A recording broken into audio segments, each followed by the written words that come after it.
Her scream tore through the silence as she swung the sculpture with all her strength.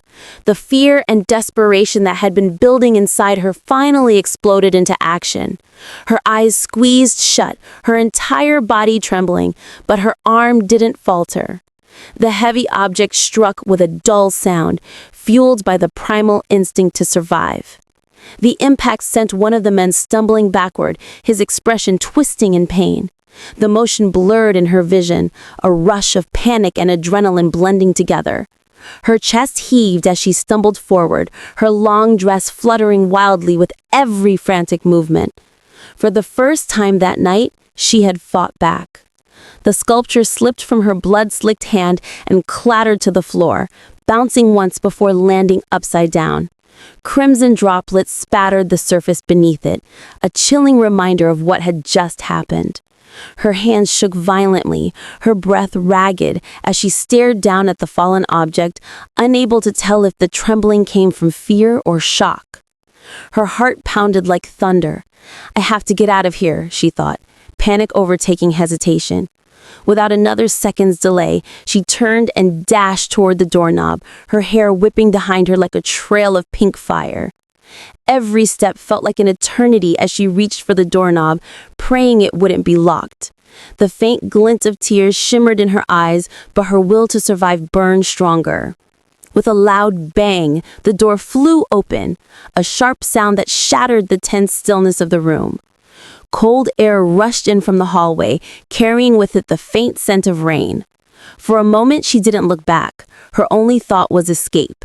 She disappeared into the darkness beyond the doorway, leaving behind the chaos, the fear, and the maniacal laughter echoing faintly from the room she fled. The room was thick with tension. One of the men, still half-dressed and shaken from the chaos, stood rigidly before the man on the couch. His face was pale with fear, his voice trembling as he spoke. Young master, I will catch her now," he stammered. Across from him, the young master sat in composed silence, a glass of red wine glinting faintly in his hand. The sunset behind him bathed the room in hues of violet and amber, a stark contrast to the cold indifference in his eyes.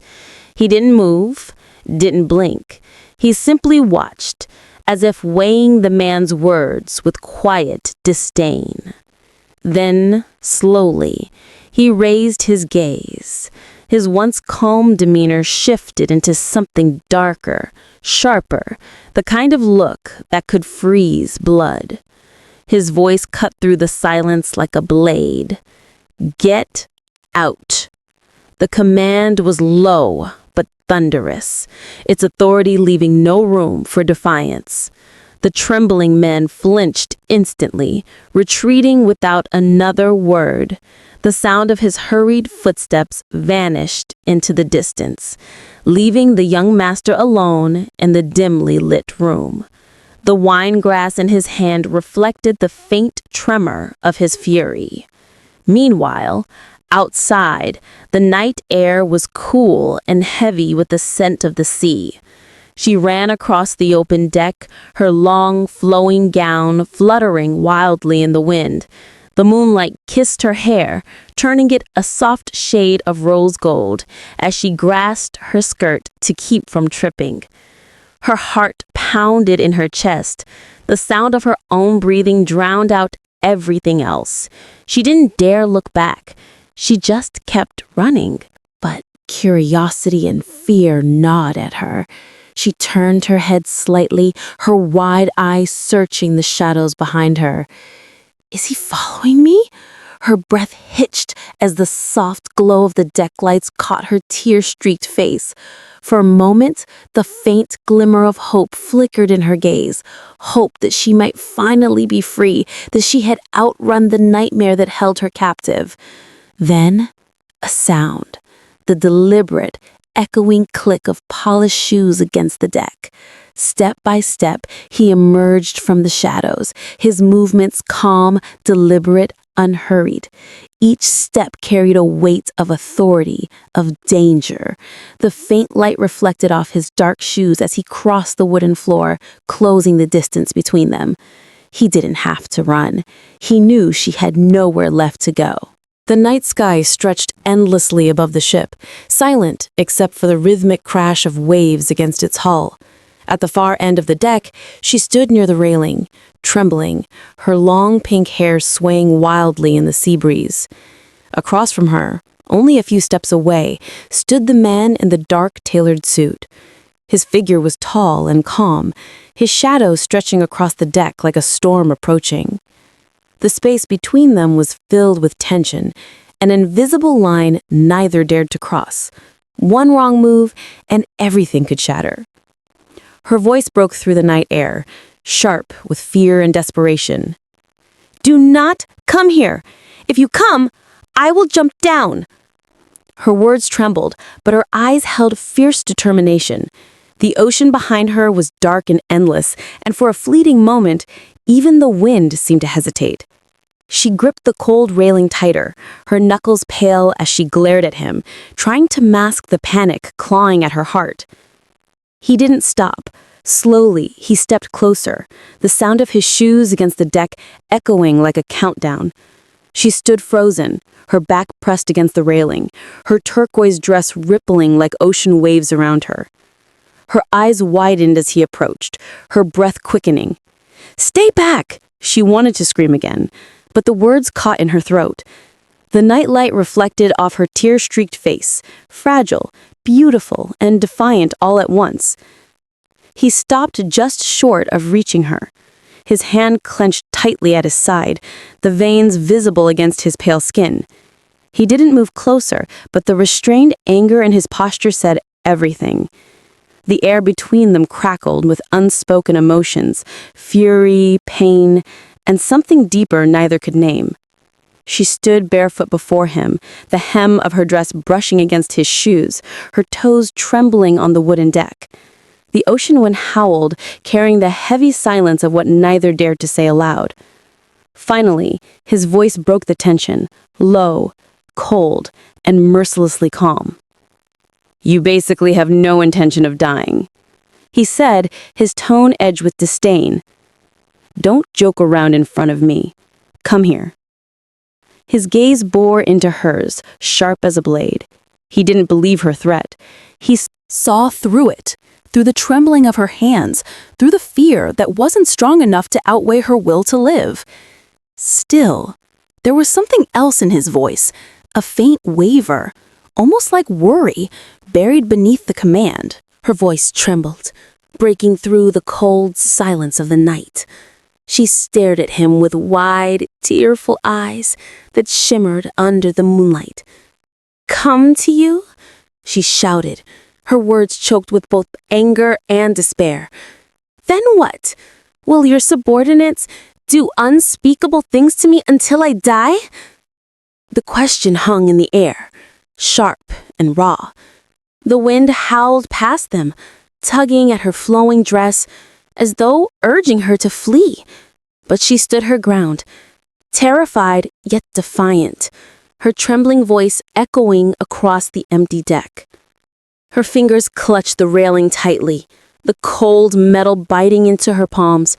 Her body shook as she tried to steady herself, her breath coming in shallow, uneven gasps. The turquoise pendant around her neck glimmered faintly, reflecting her fear. She didn't want to believe that he, the man standing before her, could be capable of such cruelty. But the doubt in her heart screamed otherwise. He looked at her, and for a moment a faint smirk curved on his lips, cold and mocking. His eyes, sharp and calculating, glinted like the sea under moonlight. "Stay by Bei Ming Ye's side just for the money?" he said, his tone laced with cruel amusement. "And now you pretend to be pure? Don't you feel ridiculous?" His words cut deep, slicing through the last shred of dignity she clung to.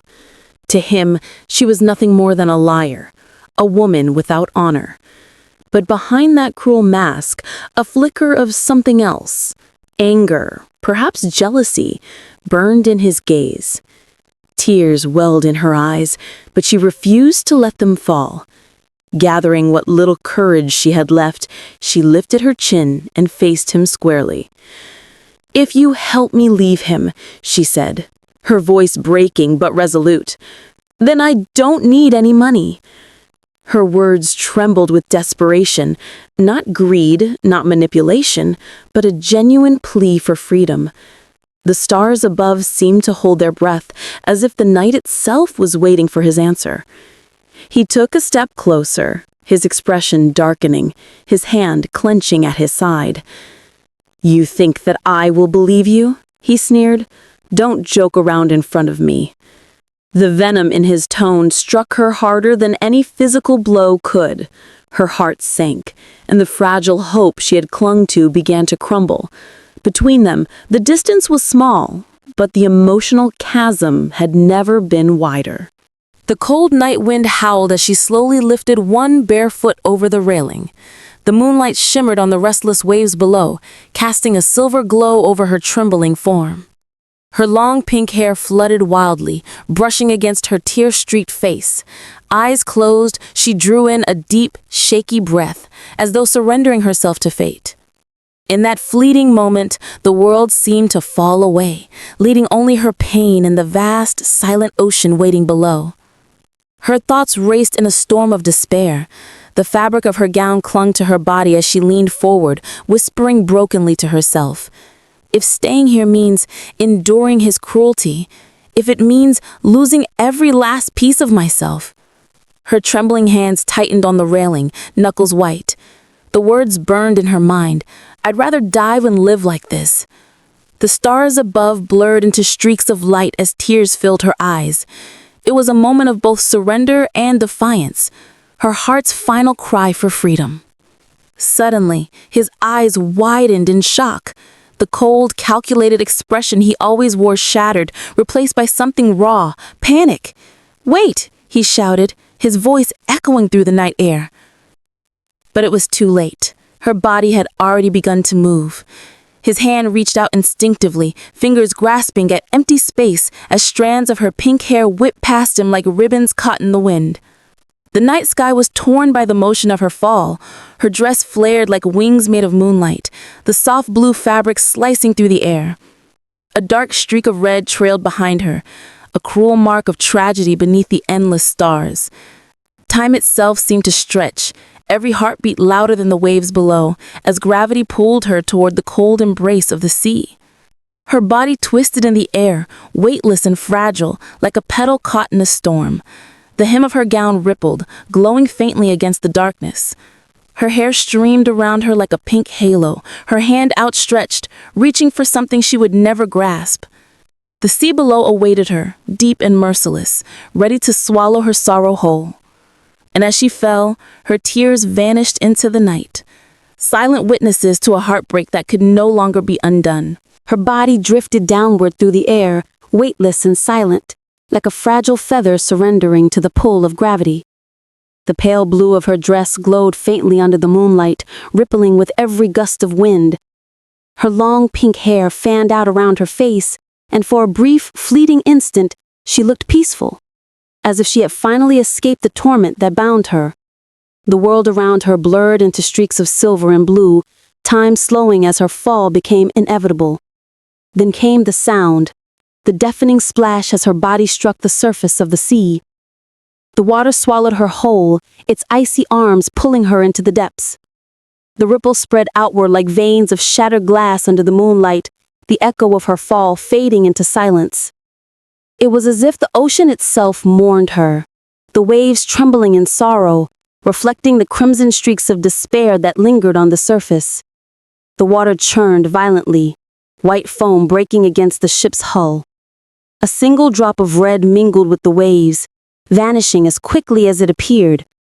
The sea roared, restless, as if protesting the tragedy it had just claimed. Above, the stars continued to shine, indifferent witnesses to the scene below, as the darkness closed in around her. "Damn it!" His voice broke through the chaos, raw with shock and fear. His usually composed face twisted with panic as he leaned over the railing, eyes wide in disbelief. How is it possible? She can't even swim! He clenched the rail so hard his knuckles turned white, his heartbeat thundering in his chest. Someone! He shouted desperately, his voice cracking. Someone save her now! For the first time, the mask of cold indifference shattered, replaced with the look of pure terror. The man who had always stood above everyone else was suddenly powerless, staring helplessly at the dark waves that had stolen her from him.